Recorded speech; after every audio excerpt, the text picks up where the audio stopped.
Today, Seattle cops are injured as rioters attack police buildings. Dr. Fauci praises New York's response to COVID. And Kanye was out, I guess, but now is he back in? We've got a lot to get into this Monday, and it starts right now.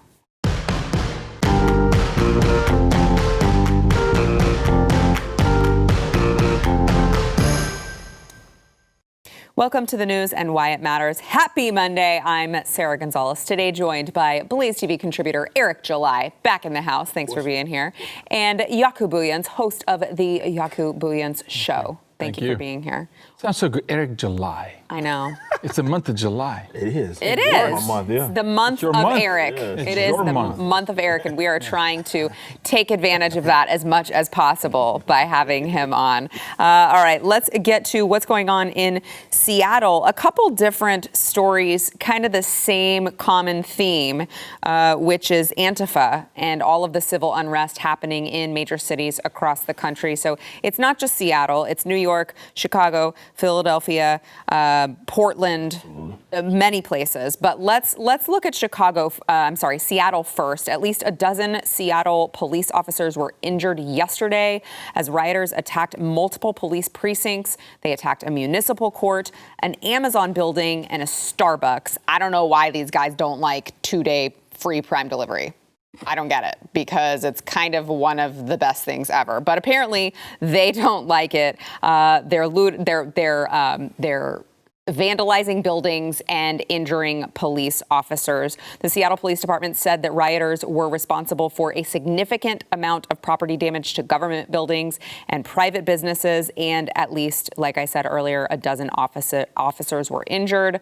And they are not stopping. They're throwing Molotov cocktails at police officers, of course, in this venture to convince people to defund the police, I guess, Eric. I don't know how you win people over with this kind of rhetoric, with this kind of action.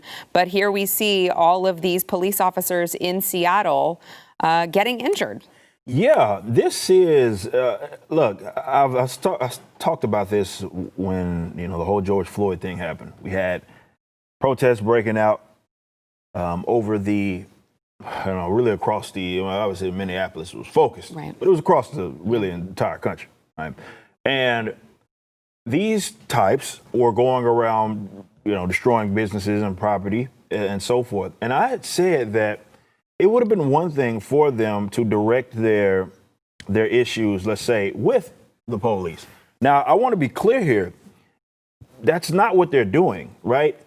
I always say that, look, just because someone is in opposition to the current state does not mean that they are in opposition to its existence. And it certainly doesn't mean that they are in opposition to, let's say, to other things like private property. Right. These guys do this more so indiscriminately, right? They will destroy, let's say, a police precinct or a government building, and then they moved right on to Amazon. Mm-hmm. They moved on to other private businesses and started destroying their windows and so forth. So this idea that they are just, they're just people that are just taking it to the aggressors, right? The state. It's not true. That is objectively false. We have too many examples that prove this.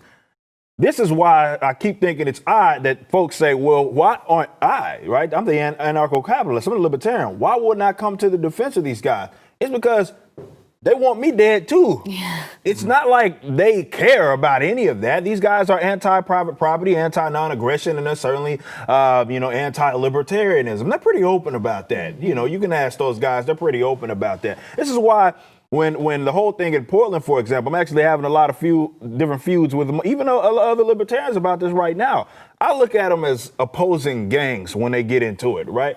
I ain't got no business getting in the middle of that. Now, if one of them come for me, we address that, right? However, to act as if these guys are on my side, on the side of liberty, because they get into it with a rival gang member, and then they get the short end of the stick because they lose because they're outmanned and outgunned. Don't expect the people that you've been trashing for years to come to your defense. Absolutely not. These guys are not friends of liberty. They are the enemies of liberty, and I will absolutely treat them like that. But yeah, this stuff is going on and breaking around the country, and I'm gonna end with this.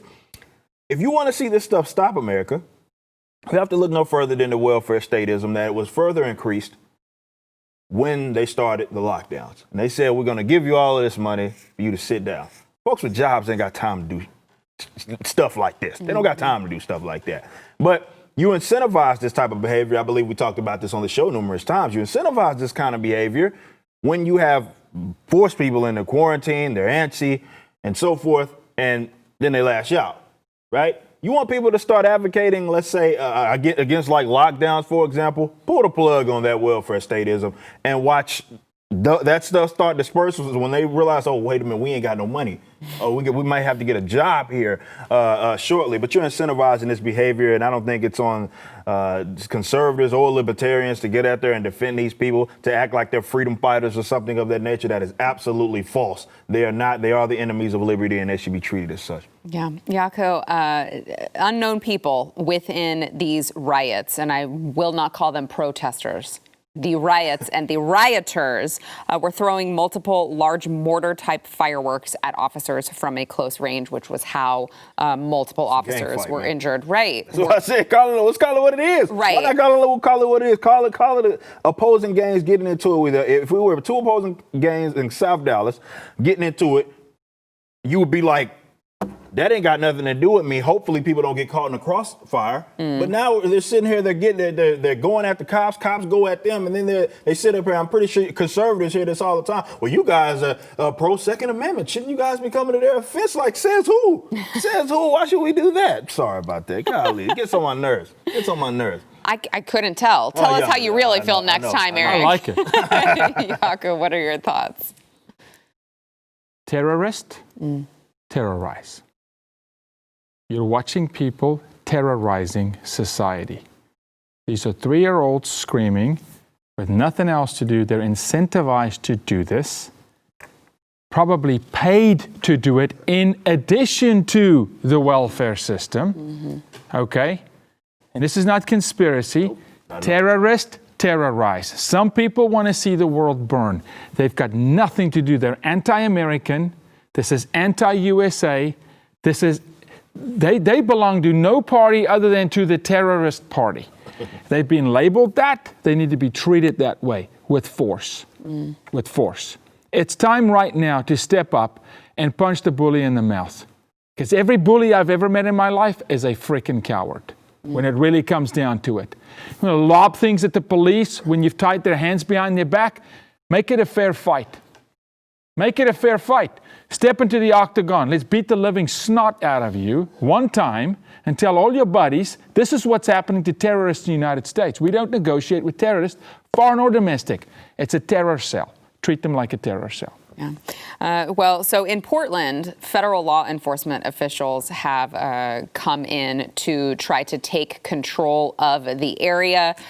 I know President Trump, he's damned if he does, damned if he doesn't. Whatever he does, the left will criticize him for. Be interested to get your thoughts, gentlemen, on whether or not that was the right call. But here is President Trump earlier today discussing what's going on in the major cities with the riots, the rioters, the looting, and that he believes that in Portland they have done a fantastic job just trying to sort of curb that behavior. Watch. And then the police are afraid to do anything. I know New York very well. I know the police very well, New York's finest. And the fact is, they're restricted from doing anything. They can't do anything. So what are you planning on doing? Well, I'm going to do something that I can tell you, because we're not going to let New York and Chicago and Philadelphia, Detroit and Baltimore and all of these, Oakland is a mess. We're not going to let this happen in our country. All run by liberal Democrats. So more federal law enforcement to some of these cities? More federal law enforcement, that I can tell you. In Portland, they've done a fantastic job. They've been there 3 days, and they really have done a fantastic job in a very short period of time. No problem. They grab them, a lot of people in jail. They're leaders. These are anarchists. These are not protesters. People say protesters. These people are anarchists. These are people that hate our country. And we're not going to let it go forward.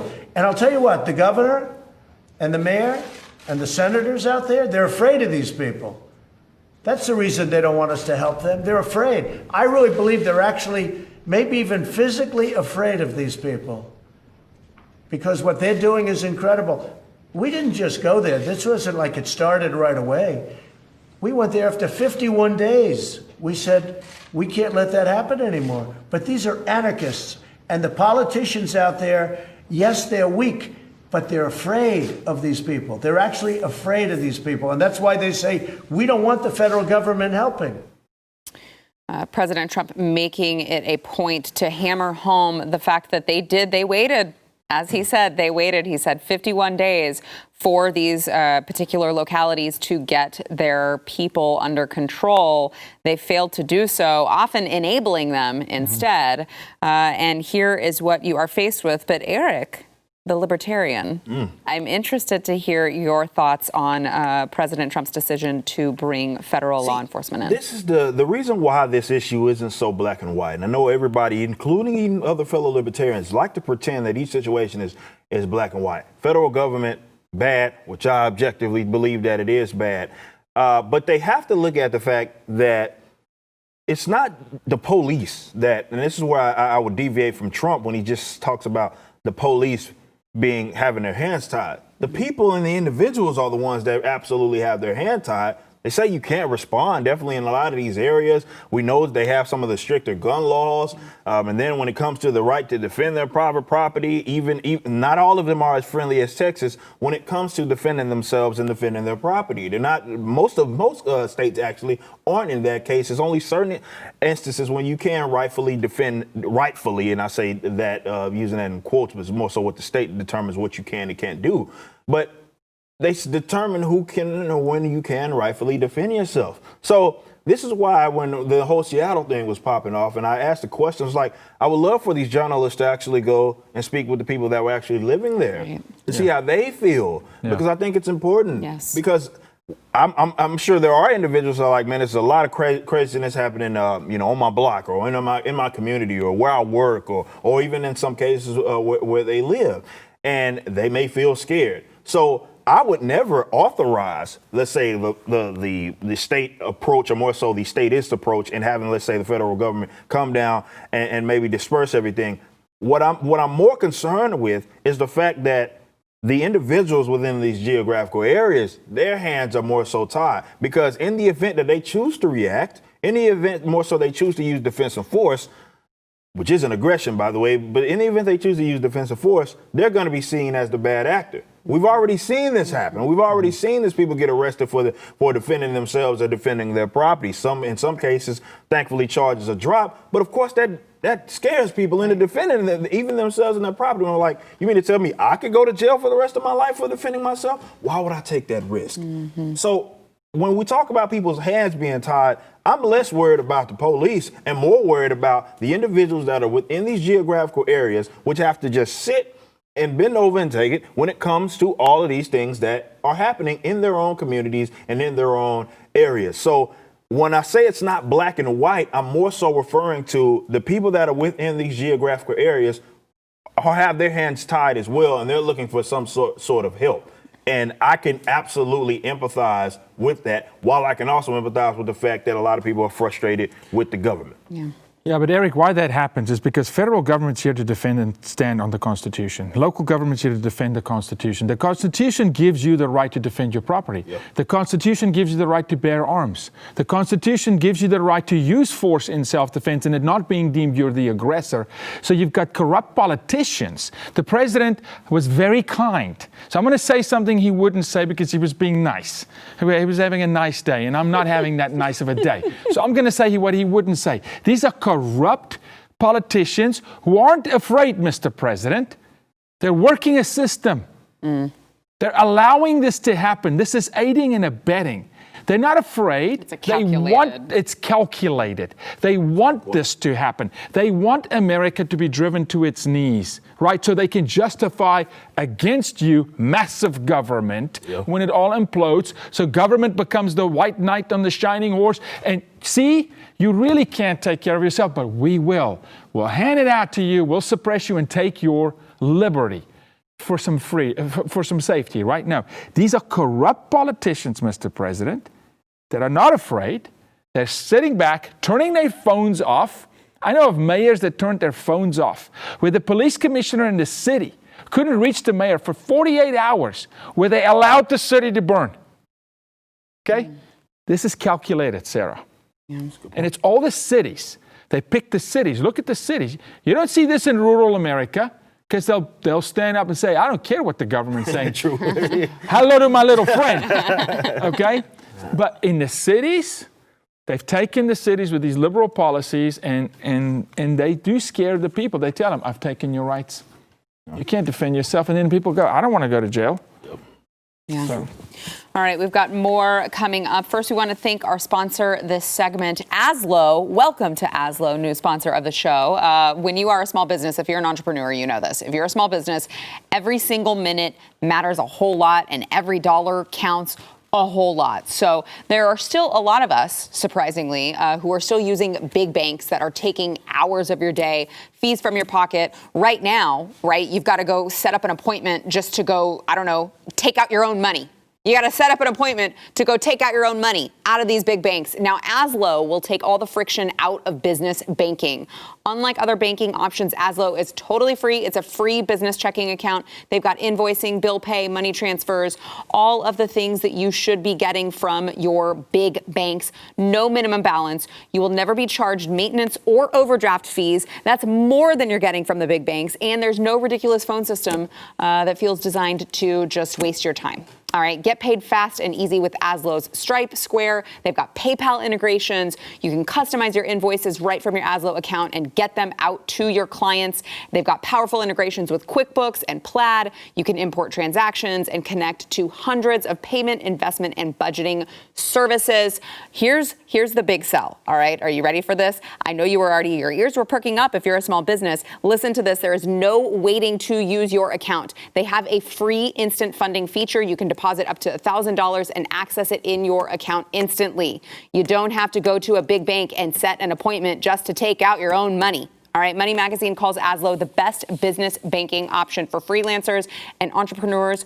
Join the club. Sign up right now. No minimum deposit. You can go to aslo.com/itmatters and get a free copy of Aslo's Small Business Starter Guide. It is azlo.com/itmatters. Sign up now. You will get a free Small Business Starter Guide. No minimum deposit. Back in a minute.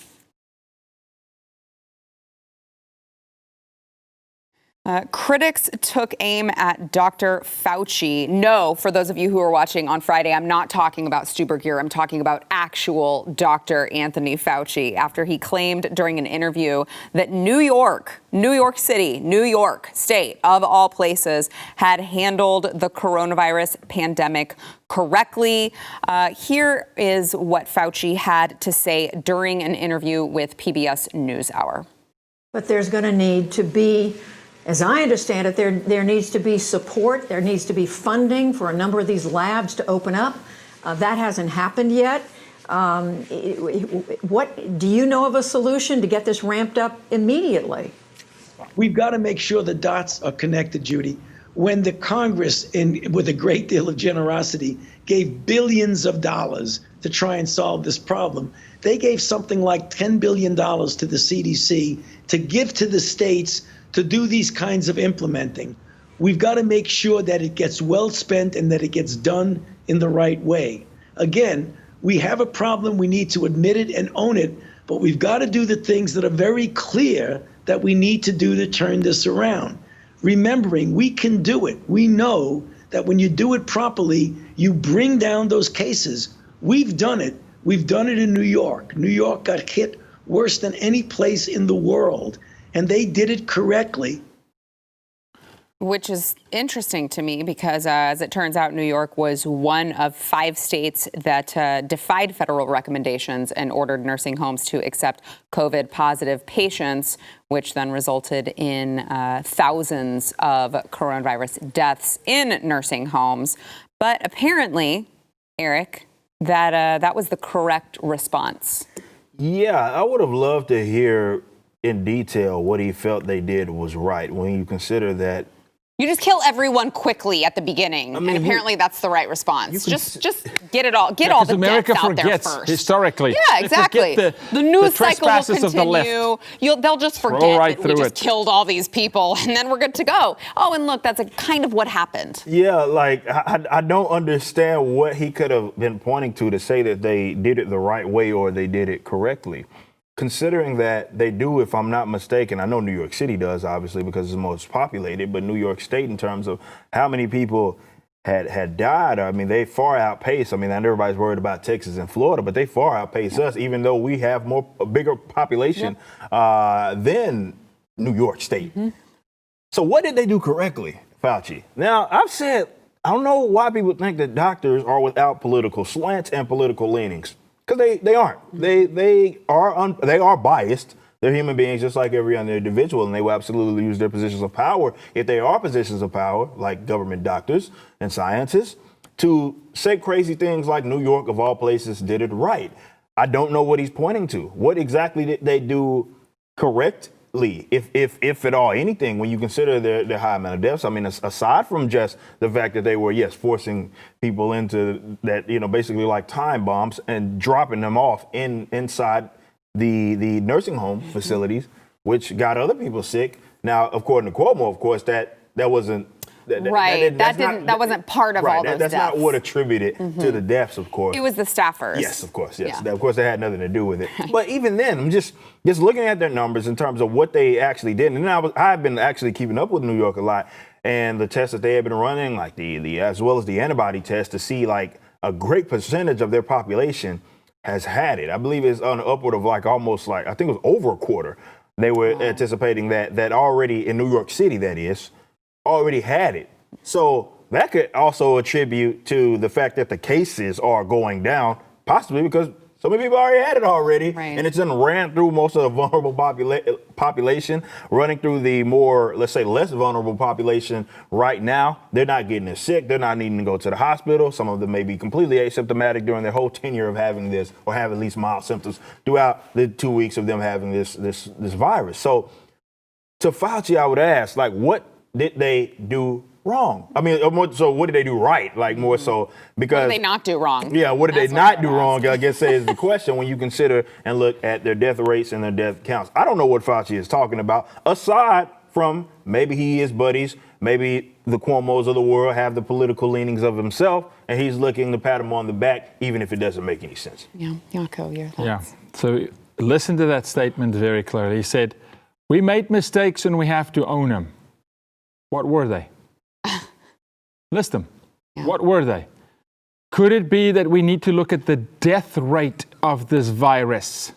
Not who gets it, but who dies. Because if you look at the death rate, then your job in New York was dismal. Maybe the worst.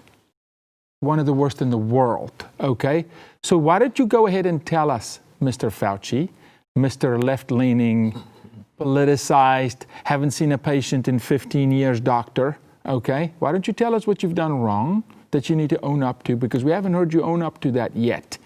It's people died. That's what you did wrong. You lied. You flip-flop like a fish on dry ground every day. Wear the mask, don't wear the mask. That's what you did wrong. You lied to the American people.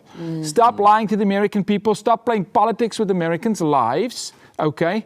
And actually start practicing real medicine and not sitting in your high tower, dancing with the Gateses of the world, getting grants for your, university funding projects, and actually go into the streets and talk to real doctors, right? You did a dismal job in New York, and you're hiding behind it. You both bring up some really interesting points that it would be nice to actually have the media ask these people whenever they are giving their interviews, because, Eric, you say, okay, well, what was done correctly in New York? That would have been a great question to actually ask him, along with your question, okay, well, what mistakes? What mistakes were, and how can you say mistakes were made and then give New York credit where mistakes were made? Oxymoron. Yeah. Contradiction. Exactly. But they do that on purpose. That's how you ease your conscience. True. That's how you ease your conscience. That's actually marketing 101. You learn that in school, right? Hey, don't answer the real question. Answer what you want to answer, and throw a little salt and pepper in there so you can, well, I told you guys we made mistakes. Yeah. Like, see, what were they again? Well, we're not telling you what they were. We don't need to get into the details of media that. types, they generally throw these types softball questions, definitely depending on who they are and what type of political slant that they have. Yes.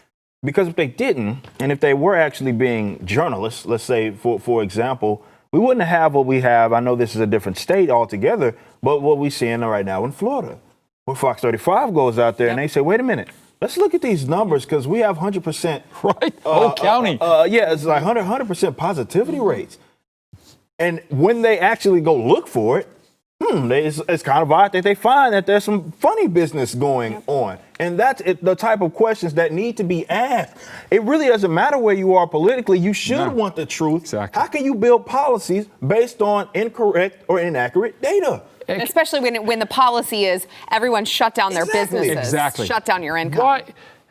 I hope you're not going to get mad at me right now. Okay. My own family this week goes for COVID testing. Okay. My brother-in-law tested positive. The family test, a child in the family tests negative. Negative. The same day a child tests positive. The doctor tells my sister, pay attention to the positive test. We're going to ignore the negative test because it doesn't make sense. So I need to trust you that the positive test is accurate, but I shouldn't trust the negative test. This is the game they're playing because they're incentivized financially. The second you do that one time, Fauci, you've lost trust. It's true. Mm-hmm. Why should we now trust you? You've broken trust with the American people. Yeah, it also doesn't help the trust levels that it seems that these mistakes are only made in one direction. There aren't mistakes being made. Oh, it's not leaning towards negative or the right. It's all left leaning. Always more are the mistakes. And then they say, oops, but it was just a mistake. Don't worry about it. Nothing to see here. We've got more coming up. First, we want to thank our sponsor this segment, Ashford University. So do you know why the days are longer during the summer? It's because summer is made to get your stuff done. All right. Because who wants to be taking classes this time of year? Oh, wait, it's you, because you're hardworking, you're tenacious. You're not like those little Antifa kids who are just going out and rioting and not working hard, okay? You are not them. You want to work hard, be your best, most tenacious self this summer. You can get to work on earning your degree at Ashford University. Ashford University, your classroom is wherever you are. You can do it totally online. The classes are built for wherever you are in the summer, on vacation maybe. You can learn from your patio, the beach, wherever you choose to be. They've got expert faculty who teaches you real-world skills based on their real-world experience. You can pursue your bachelor's and your master's degree. They've got 60-plus programs, business administration, healthcare administration, psychology, and they allow you to learn on a convenient and flexible schedule. Whatever your schedule, we all know you work hard. All right. If you're watching this program, we know that you are a hard worker. Ashford is there to help you with the schedule that you currently have. You can go to ashford.edu/news. There is no fee to apply, no standardized testing required to enroll. You have to go to ashford.edu/news. Don't wait, all right? We know you all have dreams. You have dreams maybe to be something better, be something bigger, whatever the case may be. You have the American dream. Go to ashford.edu/news to see how they can help you. By the way, don't forget, not all programs are available in all states, so make sure that you read. We know that you can. ashford.edu/news. Back in a minute.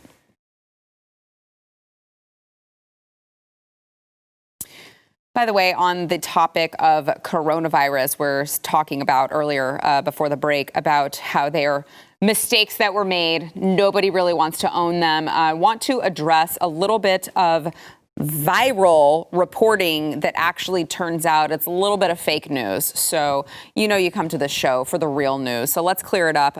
There was a viral report over the weekend on a sudden surge of coronavirus cases in infants in a county here in Texas. It was in the Corpus Christi area.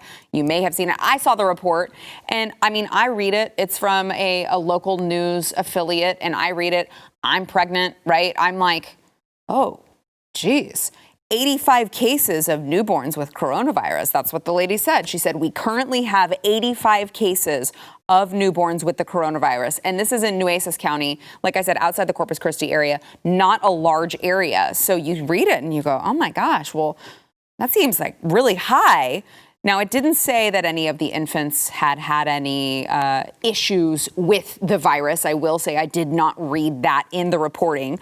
But they're now clearing this up because although the director of public health came out and said, I quote, "We currently have 85 babies under the age of 1 year in Nueces County that have all tested positive for COVID-19. Nueces County judge now says that that is not correct, that what happened was that 85 infants have tested positive for COVID-19 since the beginning of the outbreak several months ago, which again is very different if you're talking about since the beginning of March to mid-July, almost end of July, a lot different than we currently have 85 babies in our hospital who have tested positive for coronavirus. Again, it's weird, Eric, because I feel like I haven't seen a single oopsie that has leaned in the direction of not counting, not fear-mongering about a virus. Yeah, it's always going the opposite way, which I think every individual has every right to look at this and be skeptical when we look at the numbers, considering that there are too many reports that point to that direction, right? And it's always to the direction of doom and gloom. Oh my God, we're all gonna die in some capacity. Not, well, it's not as dangerous as what but we maybe initially anticipated. It never points that way. It only points the other. So we should be paying attention to that. Why does this keep happening? And when they get upset at us for just daring to question their methods, daring to question their policies, we have to look at the cases like that, just like I brought up in the last segment, and speaking on what happened in Florida. Multiple times that has happened where the initial reporting isn't actually what happened, and they have to, well, let's clear it up here. It isn't really 100% positivity rate. It's not really the case. So we have to. Well, also in Florida, there was a man who died in his 20s on a motorcycle accident. Yes, that's absolutely true. And they counted him as a COVID I was trying to think of the second case in which that happened. It was the same people that investigated, in which the man died from a motorcycle accident, and they said that they listed him as positive. So it seems to always point to the assumption is that they're positive, the assumption that this is very dangerous. It doesn't seem to point in the opposite direction. And they be like, how do you question these guys? Right. Well, you keep getting caught. Why wouldn't we question this? You keep getting caught in either just lying altogether or at least misinterpreting data. And then you pass that along to the individuals. You pass that along to the politicians. They build policies around it. They lock people down. They force them to cover their face. And then we go back and we say, well, this isn't really all what it seems. And it keeps being the case over and over and over and over. Why shouldn't we question their methods and what it is that they're doing? Yako. Yeah, because Eric, they want subordinates. They don't want a free people. They don't want a nation that's built from the ground up, small enterprise, the backbone of this country. They want subordinates. I equate this to in the early days when you had the king and 200 of his select few live inside the walls of the castle, and all the pagans and the peasants lived outside the castle, and you got to go work to feed us, right? And then we decide how much grain you get back. Right, because you're a subordinate. They want subordinates, and they very clearly understand when you put a story out there, that story gets a lot of traction. The redaction doesn't. Right. Yeah. It doesn't. True. That's very true. Even if there's a redaction, it's on page 7, or even if it's front page, you read the headline. I read this before. They know the impact hits really hard, so they go run with it. And I'm telling you right now, I have it on firsthand that the news, the heads of the news in the media rooms in these stations do not prove and verify.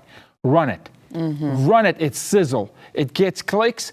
Redact, it's fine. We'll redact because they understand the damage is done. That's true. Yeah, we'll redact it in a follow-up tweet that will only get, maybe a quarter of the views that the initial. And now you multiply that, and now you've got this avalanche. Now you're writing policies on it, and now we are here today. Yep. Right. All right, we've got more to come, including Kanye West.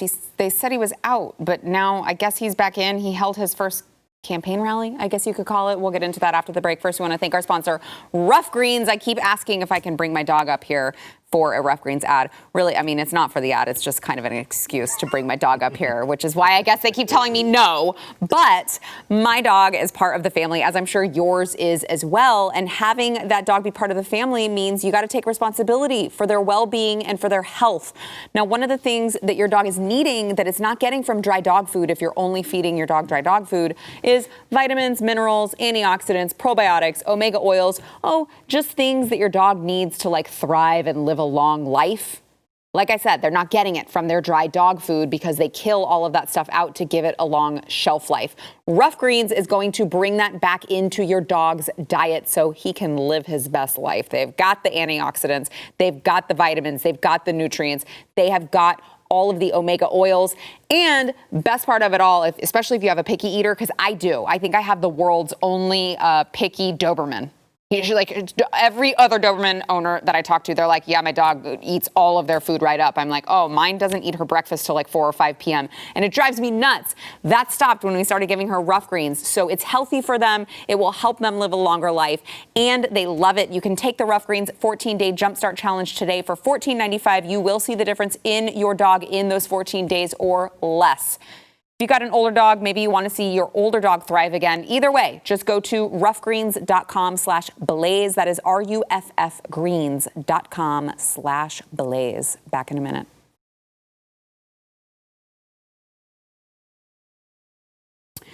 So Kanye West had his first rally. Do I call it a rally? Do I call it a campaign? I don't know. No, I mean, yeah. If he wasn't doing this thing, it's not a concert. I don't know what you'd call it though. I get we got a rally, right? Must be a rally. It's a rally. That's how they're reporting it. It's a little strange because I think that it was in South Carolina and he missed his opportunity. I just read to get on the ballot in South Carolina. But it was a rally. Kanye West appears to not have dropped out of the presidential race. In his appearance at his South Carolina rally, there were a lot of interesting moments, but one was when he was brought to tears talking about how he almost aborted his daughter. Here is a little bit of that clip. My mom saved my life. There would have been no Kanye West. Because my dad was too busy. I almost killed my daughter! I almost killed my daughter!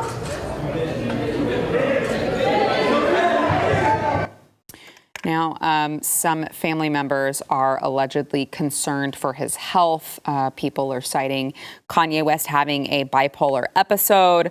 I think that it's difficult to watch the emotion when he's up talking in front of a group of people, but it's also difficult to say, oh, okay, so we're going to say anyone who talks about the issue of abortion and almost killing their own daughter and has feelings about it is somehow going through a mental health crisis.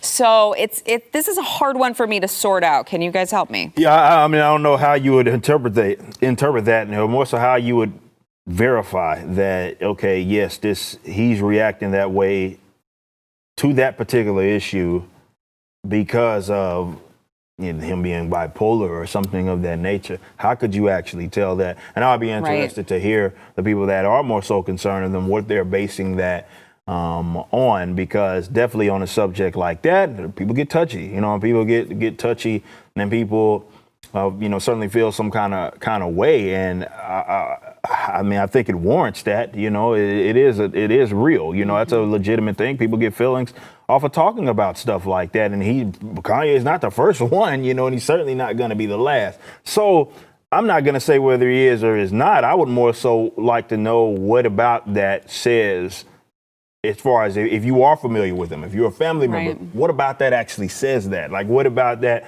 are you looking at him and you're analyzing, well, that's not right in terms of how he generally respond, to come to the conclusion that he doesn't have it all upstairs or there's something going on. I would love to know more about that. Yeah, Yaku, he also went on to say, I called my wife and I said, we're going to have this baby. He was talking about how he was on the fence about it before. I said, we're going to have this child.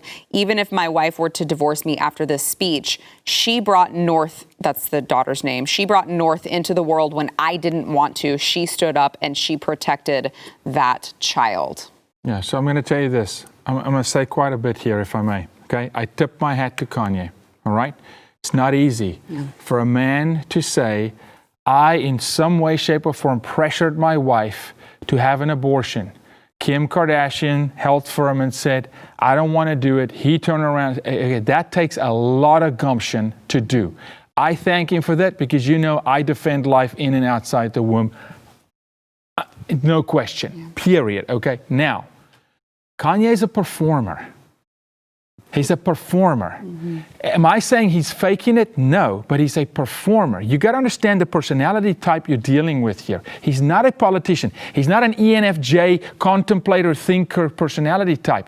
So this guy in front of an audience, there's a natural thing that happens to a performer. It's not fake, it's real, but they just fire. It's like an athlete that's an animal on the field and a teddy bear off. There's a switch that flips, right? So other things bother me about the rally, right? But I respect him for standing up saying, hey, I'm pro-life. It's always more powerful if you keep it together, though, when you make the argument, because now people can distract from the actual point I wanted to make is saying, hey, I'm pro-life. Now they're going to go, oh, he's nuts, because I know where his family is going. They're going to the TMZ moment when he lost it completely. But he self-proclaimed I'm still on meds. I'm coming off meds. So now it's so easy, Eric, to go, oh, we're having a moment again. Yeah. We're having an episode. I wish he just kept it together more, get emotional, but just go, listen, man, I almost did this. Because it would have carried more water, more weight. Now it's easy to dismiss for family members. And then also, who's the family member? Yeah. You understand these athletes and these performers.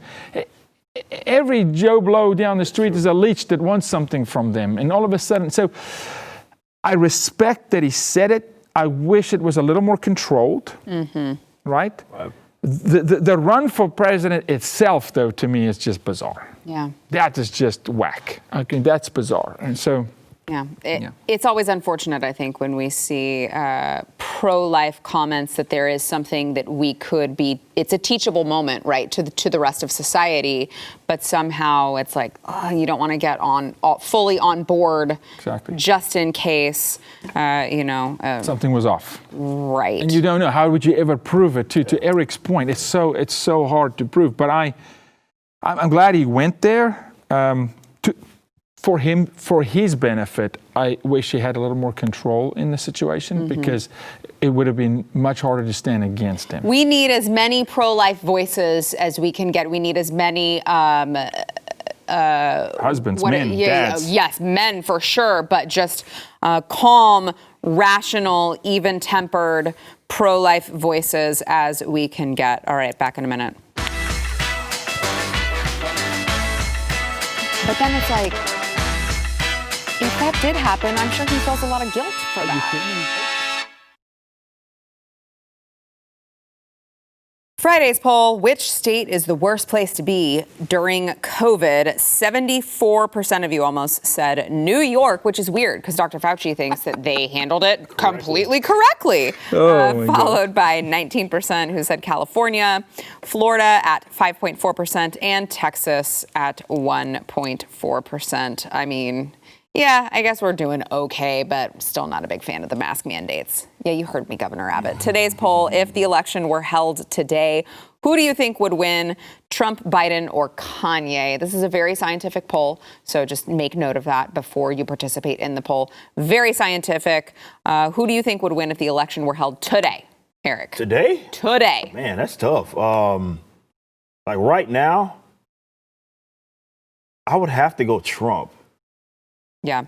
I would have to, just because Joe Biden is like, he's almost so irrelevant that, I mean, some people think that helps him, but I don't think it helps him that much to be like completely out of there. Like nobody's taking him seriously. Yeah. Let me say that. What do you think, Jaco? President Donald J. Trump with a caveat. Don't stop fighting, though. Don't. And I mean, I hope it's not held today because I really want to see those debates. Yes. Gotta see. Please, we got a debate. All right, let us know. Rock's going to get a lot of content from those debates.